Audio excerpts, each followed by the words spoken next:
Bon, y a un homme qui est mort.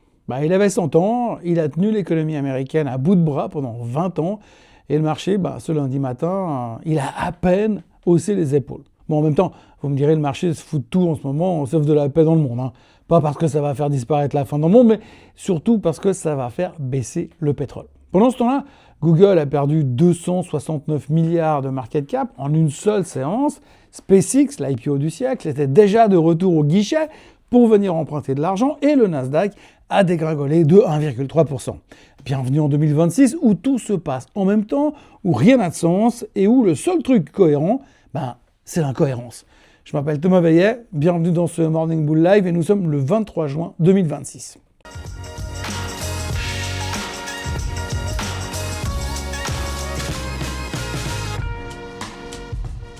Cette émission vous est présentée par Swissquote. Alors avant toute chose, ce que vous allez entendre et voir dans cette vidéo n'est pas un conseil financier, c'est mon avis, mon analyse et parfois mon humeur du jour. Par contre, si vous voulez comprendre la bourse, là, vous êtes au bon endroit. Alan Greenspan. Pour ceux qui ne connaissent pas, Alan Greenspan a présidé la Réserve fédérale américaine pendant 19 ans, sous Reagan, sous Bush père, sous Clinton, sous Bush fils. 4 présidents, 2 décennies, une économie mondiale à gérer. Il est mort dimanche soir à 100 ans. En ce qui me concerne, moi-même personnellement tout seul, il m'a donné ma première vraie claque de trader. Le jour où il a déclaré devant le Congrès que les marchés étaient dans une irrational exuberance, une exubérance irrationnelle. C'était en 1996, j'étais donc 17 millions sur la tech américaine et en 30 secondes, j'ai perdu 10 ans de salaire et 20 ans de ma vie. Du coup, j'ai commencé à écrire des chroniques pour rembourser. Heureusement, la baisse a été de courte durée et le bull market a donc repris aussi sec. Donc, même quand il avait raison, le timing était quand même raté. Alan Greenspan, en fait, son vrai héritage, celui qui nous concerne tous aujourd'hui, encore aujourd'hui, en ce moment, en 2026, c'est ce qu'on appelle le Greenspan Put. L'idée est assez simple, hein. Après le crash de 87, Greenspan a injecté des liquidités en masse pour sauver l'économie, le marché est reparti, et à partir de ce moment-là, les traders ont compris un truc, un seul truc, mais un truc énorme, un truc qui a changé la finance pour toujours. Ce truc, c'est que si ça tourne mal, la Fed interviendra toujours.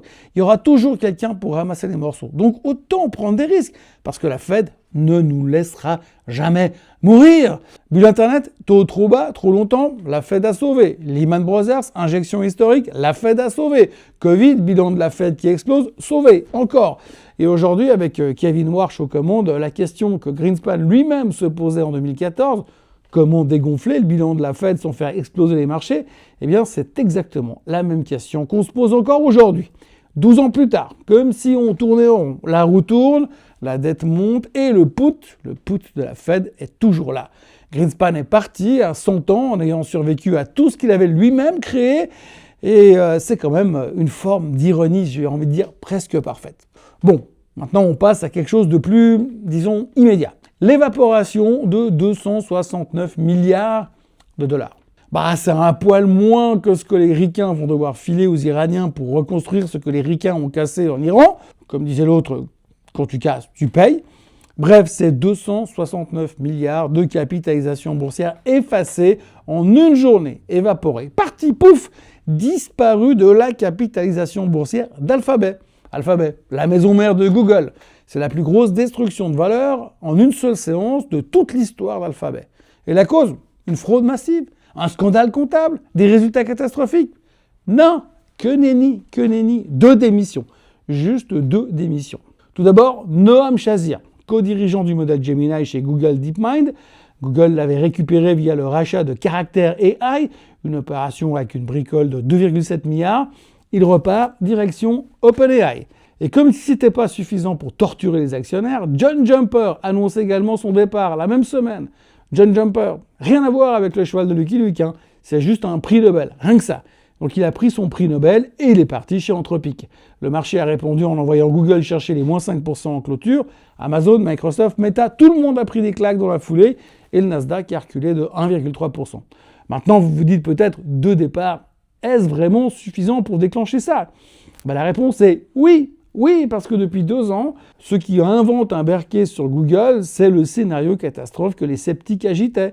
C'était exactement ça. Et si les meilleurs cerveaux partaient à la concurrence? Tant que c'était théorique, les investisseurs haussaient les épaules.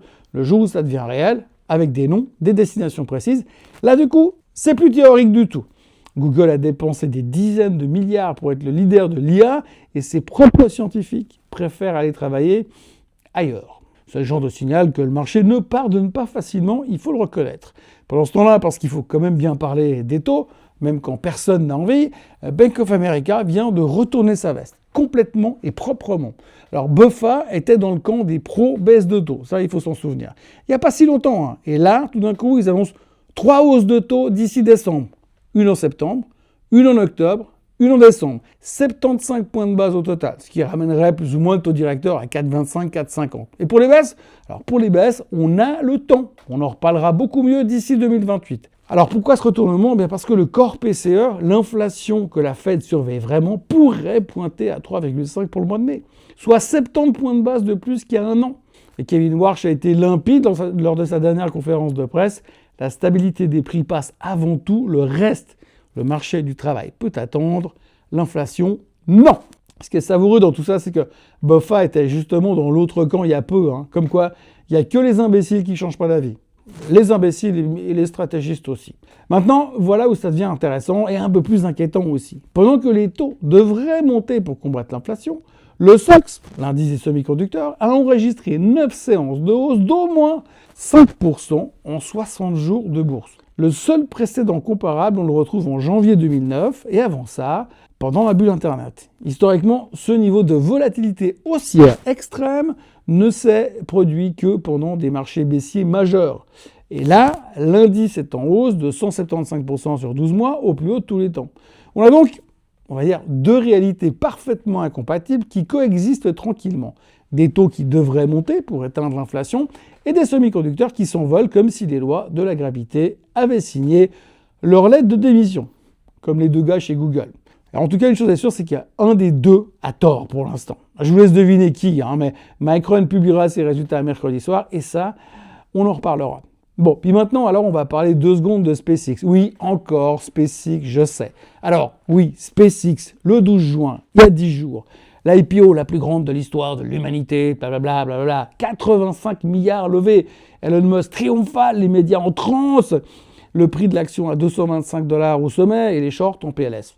Ce lundi, 10 jours après, SpaceX est retourné sur les marchés pour, tenez-vous bien, emprunter de l'argent. Oui, parce qu'elle a besoin de cash pour rembourser un bridge loan de 20 milliards qui arrive à échéance en septembre 2027. La boîte avait 100 milliards de cash au 19 juin. Ça ne suffit pas au rythme où SpaceX brûle du cash. Le titre, lui, il s'est pris 3 jours de baisse consécutifs depuis le sommet. Hier soir, 154 $, ce qui fait une correction de 31% en 10 jours sur les extrêmes. Ne pas rire. Je vais essayer de penser à un truc triste. Ah oui, Greenspan est mort. Maintenant, soyons honnêtes, la situation n'est pas dramatique. Les analystes avaient prévenu, SpaceX suivrait le modèle Tesla, d'abord l'equity, ensuite la dette. C'est classique, c'est très classique pour une boîte qui investit à cette vitesse. Mais voilà, le problème c'est le narratif. Quand vous vendez le concept de l'IPO du siècle, que vous attirez des millions et des millions d'investisseurs particuliers avec ce narratif de fusée, d'étoiles, et de l'avenir de l'humanité sur la planète Mars, et que 2 semaines après, vous faites la queue au guichet des créanciers institutionnels, il y a un tout petit souci de cohérence quand même. Comme dirait un type qui a vu beaucoup de ces histoires, le prix actuel reflète déjà tout l'optimisme possible, donc bonne chance pour la suite. Non, le matelas est très mince, très très mince. Si la réalité opérationnelle vient un jour briser le narratif de science-fiction, ça va faire mal. Bon, on finit avec le pétrole. Le Brent est sous les 78 $, le WTI est à 74,30. La paix de Trump fonctionne. Enfin, la version Trump de la paix. Un MOU a été signé avec l'Iran. Les inspecteurs de l'AIEA reprennent du service pour le nucléaire. Et puis Hormuz enregistre 71 transits confirmés. 71 transits contre 135 en temps normal. On est à la moitié quand même. Hein. Et les 189 tankers bloqués dans le Golfe depuis des semaines, pas un seul n'est encore arrivé à Rotterdam. L'Iran, de son côté, a déjà annoncé qu'il envisage de facturer des frais de navigation environnementale et d'assurance maritime pour le passage dans le détroit.